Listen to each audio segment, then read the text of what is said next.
ওর সঙ্গে আমার দীর্ঘ 1 বছর একটা সম্পর্ক রয়েছে। ও আমাকে বিয়ের প্রতিশ্রুতি দিয়েছিল, আমার কাছে সমস্ত এভিডেন্স আছে। আমি একটা কথা মিথ্যা কথা বলছি না, আমার সঙ্গে ও সমস্ত কিছু যত রকম ভাবে মেলামেশা করা যায় সমস্ত কিছু করেছে। আমাকে ভাড়া বাড়ি ছেড়ে রেখে দিয়েছিল 3 মাস।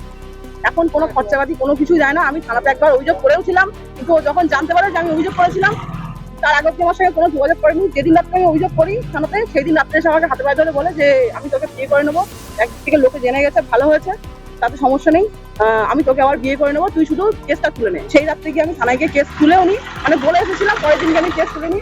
তার 3-4 দিন পর বা 3-4 দিন পরেই মানে আমি কোর্টে গিয়ে স্টেটমেন্ট দিই যে ও নির্দোষ, এই বলে আমি স্টেটমেন্ট দিয়েছিলাম। ঠিক তারপর থেকে ও আমার সঙ্গে আবার আমাকে অস্বীকার করা শুরু করেছে, আবার আমার সঙ্গে খারাপ ব্যবহার করা শুরু করেছে। আজ গেছিলাম, কালকে রাত্রেও আমি এসেছিলাম, তখন ওর মা বলছে যে বাড়িতে নেই, ও নর্থ বেঙ্গল গেছে। আমি ওকে ফোন করেছিলাম, 2 বার ফোন করার পর বলছে যে আমি নর্থ বেঙ্গলে গেছি।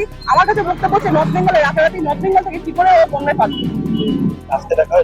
এখন আমাকে ওখান থেকে আমি দরজায় ওর মা বসেছিল, আর একজন ভদ্রলোক বসেছিল। ওর মা আমাকে স্ল্যাং ভাষায়, অকথ্য ভাষায় গালিগালাজ করছে, গলায় তুলসী মালা নিয়ে, হাতে মালা করতে করতে আমাকে স্ল্যাং ভাষা ইউজ করছে। আমি কয়েকদিন আগেও এখানে এসেছিলাম, ওর মা বলছে যে আমাদের বাড়ির ছেলেরা 4 বছরের সঙ্গে সম্পর্ক করতে পারে। এটা একটা মা হয়ে এটা সুস্থ সমাজের বার্তা দিচ্ছে ওর মা।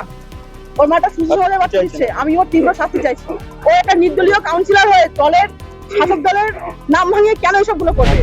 আমি এটা বুঝতে পারি না, একটা বিবাহিত স্ত্রী কি করে বলতে পারে যে বিয়ের প্রতিশ্রুতি আমি যতটুকু জানা আছে যে ডিভোর্স না দিয়ে আসা যায় না।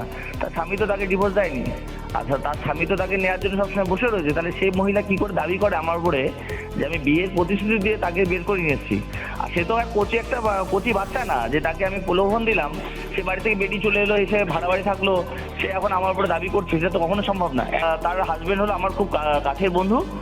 যে সময় ওদের বাড়িতে অশান্তি হচ্ছিল আমাকে বলেছিল যে আমাকে বাড়ি থেকে টর্চার করেছে, করছে এই ধরনের কথা বলেছিল। তখন এই পরিস্থিতিতে তারপরে ওকে আমি বলেছিলাম যে তাহলে আপনার যদি অসুবিধা আপনি নিজে বাবা বাড়ি গিয়ে থাকুন, সেটা বলেছিলাম। তারপরে কি করেছে এই না, যে তথ্যগুলো একদম বলছে সম্পূর্ণ ভুল তথ্য, অ্যাকচুয়ালি ব্ল্যাকমেল করার চেষ্টা করছে। আমার কাছে তথ্য আছে, এর আগেও 8-10টা ছেলেকে হয়তো লুটে পুটে খেয়েছে, এইভাবে একটা হিউজ অ্যামাউন্ট আমার কাছ থেকে দাবি করার চেষ্টা করছে।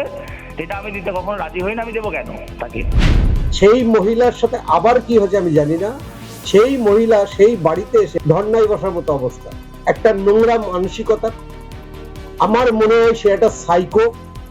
যদি না হয় এরম ধরনের মহিলাদের প্রতারিত করা, বিয়ের প্রতিশ্রুতি দিয়ে তাদের সাথে শারীরিক সম্পর্ক তৈরি করা একাধিকবার মহিলা নিজে বলেছে, এবং তার পরিপ্রেক্ষিতে সেই মহিলাকে ফোন করে তাকে মৃত্যুর হুমকি পর্যন্ত দিয়েছে।